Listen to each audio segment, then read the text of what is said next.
Hola amiguitos, ¿conocían a Wilfred Bion?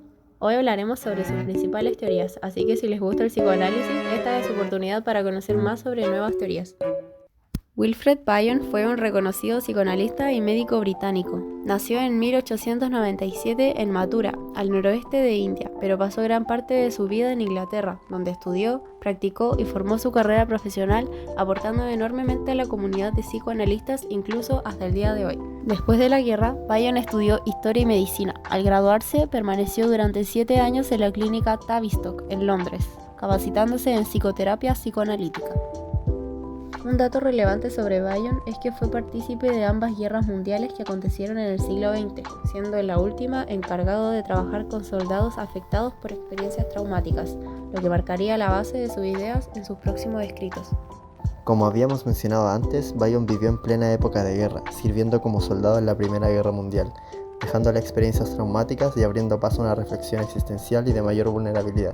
Más tarde, durante la Segunda Guerra, Bion trabajó en hospitales militares tratando soldados traumatizados por la violencia de la guerra, experiencia que le lleva a desarrollar conceptos como la experiencia en grupo y los procesos de inconsciente colectivo. Bion, en pleno contexto de violencia por las guerras y la rápida evolución del psicoanálisis, plantea sus teorías psicoanalíticas usando como referentes principalmente a Melanie Klein, de quien fue discípulo, y a Freud, enfocándose más en conceptos kleinianos para su desarrollo y planteamiento de nuevos postulados.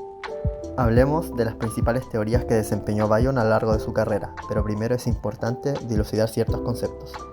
Primero, vamos a hablar del elemento alfa. El elemento alfa se refiere a las experiencias, emociones y o sensaciones convertidas en pensamientos a través de la organización y procesamiento, o función alfa, de estas mismas.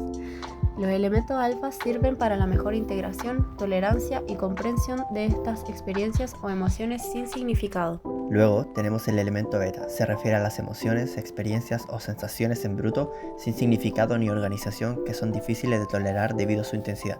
Si no son procesadas de manera adecuada, la persona tiende a proyectarlos en otros. Por último, tenemos el elemento O, que se refiere a la verdad absoluta que se pretende alcanzar.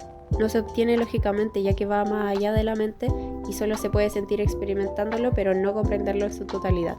Este concepto fue inspirado por la filosofía de Kant, además de tener características místicas que han sido criticadas y cuestionadas por otros psicoanalistas. Una vez tenemos entendido esto, ahora podemos entrar a explicar las principales teorías. En primer lugar, tenemos la experiencia en grupo. Bion desarrolla una teoría basada en las dinámicas grupales, en las que sostiene que existen 3 principios básicos de la experiencia en grupo: dependencia, ataque y fuga, apareamiento. Bion se refiere a estos principios como conductas primitivas que pueden surgir de una manera inconsciente dentro de un grupo y desviarlos de su objetivo común inicial. Este modelo tuvo influencias tanto en las terapias grupales como en las duales, ayudándolas a psicoanalizar ciertas conductas que pueden surgir en los integrantes que participan en la terapia. También tenemos la teoría del pensamiento, que dicen que los pensamientos son una manera de procesar emociones intensas que generan frustración con el propósito de enfrentar esto último. De si se tolera o no la frustración va a depender la capacidad de desarrollar el pensamiento apropiadamente. Dentro de la teoría del pensamiento tenemos el modelo continente-contenido y los conceptos elementos alfa, elementos beta, elemento O. Ahora explicaremos la teoría del pensamiento y profundizaremos en lo que Wilfred Bion decía sobre esta. Bion dice que las experiencias emocionales o percepciones sensoriales, que son los elementos beta, son atrapados por una mente, donde son digeridos o procesados y convertidos en pensamientos como tal, o elementos alfa, gracias a la función alfa, que es la capacidad superior de elaborar y organizar dichos pensamientos. Dentro de esta teoría tenemos el modelo continente-contenido. Este modelo relaciona un continente que entrega contención a un contenido. Pongamos de ejemplo a una madre que simula el continente que entrega contención al hijo o contenido.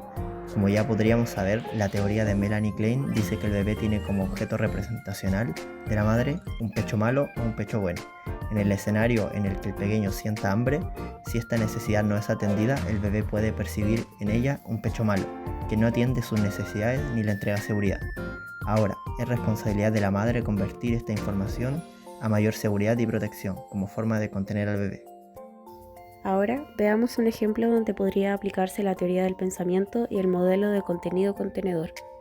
Podríamos situarnos en un contexto de terapia dual, donde un paciente se desahoga con su terapeuta sobre emociones o experiencias que no logra soportar ni entender. El terapeuta, escuchando activamente, puede transformar este discurso en algo más fácil de comprender y digerir para el paciente, guiándolo en la interpretación y comprensión de esto. El terapeuta actúa como continente, transformando los elementos beta a elementos alfa, entregándole contención al contenido, que es el paciente. Oye, Branca, vaya a preguntar algo, ¿no? Amor, no, habla bien. Ya pásamelo. Ahora vamos a presentar las dudas generadas durante la investigación. ¿Cuál es la importancia de los conceptos continente-contenido en el desarrollo emocional de Bayon? Estos conceptos son esenciales para entender el desarrollo emocional de las personas y cómo éstas dan sentido a emociones intensas y difíciles de procesar. Un continente confiable, como lo es la madre para su hijo, recibe emociones caóticas, las metaboliza y transforma en unas más organizadas y comprensibles para el bebé, facilitando un correcto desarrollo emocional. En otras palabras, el continente convierte elementos beta en elementos alfa, facilitando el crecimiento psíquico de la persona. ¿Qué ocurre en el desarrollo emocional y las relaciones interpersonales de una persona que no desarrolla la función alfa? Si una persona no desarrolla adecuadamente esta función, su capacidad de procesar y transformar experiencias emocionales intensas en pensamientos organizados se ve comprometida. Esto provoca emociones en bruto y que elementos beta se acumulen sin integración, proyectando estados intensos en su entorno, desencadenando ataques al vínculo, donde la persona percibe a quienes le rodean como una amenaza o fuente de frustración, saboteando inconscientemente su relación con los demás. En casos más extremos, los elementos beta no metabolizados pueden dar lugar a una realidad fragmentada, lo que afecta la percepción y promueve estados psicóticos donde la persona experimenta vínculos persecutorios o inestables. En estos casos, la psicosis aparece como un mecanismo de defensa ante la incapacidad de integrar estos elementos, resultando en un colapso del pensamiento lógico. Como pudieron escuchar, Wilfred Bion dejó un amplio legado en materia psicoanalítica, profundizando en el entendimiento en dinámicas grupales y procesos internos del pensamiento, destacando la importancia de la contención y el significado en el desarrollo emocional. Por último, aquí le dejamos las referencias por si desean indagar más en las teorías de Wilfred Bion. Fin. Muchas gracias.